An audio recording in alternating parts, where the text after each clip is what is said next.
శ్రీకాకుళం నగర మధ్యలో ఉండే ఈ వీధి పేరు పుణ్యపు వీధి.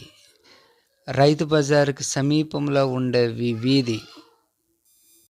ఈ వీధిని అస్సలు పట్టించుకునే నాథుడే లేడు. నగరంలో ఈ వీధి ఒకటి ఉందని అధికారులందరూ మర్చిపోయినారు.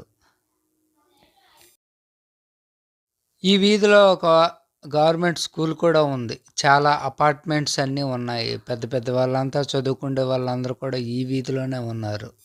ఎంతమంది ఎన్నిసార్లు ఎన్ని ఫిర్యాదులు ఇచ్చినా ఎవరు కూడా పట్టించుకోవట్లేదు ఈ వీధిని.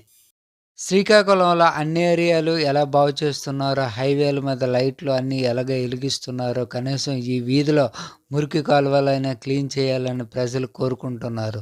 నిరంతరము ప్రజలందరూ ఈ కంపులో భరించలేక చాలా చాలా ఇబ్బంది పడుతున్నారు. పిల్లలంతా స్కూల్కి ఇలాగే వెళ్తున్నారు, ఈ కంపులోనే భరిస్తున్నారు.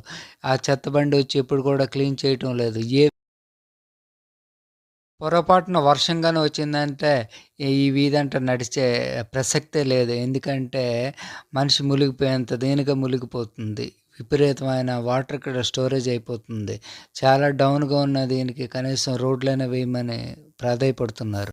ఇప్పటికైనా అధికారులు స్పందించి పారిశుద్ధ కార్మికులని ఇక్కడికి పంపించి మురుగు కాలువల్ని క్లీన్ చేయాలని ఈ ఛానల్ ద్వారా మేము కోరుతున్నాం.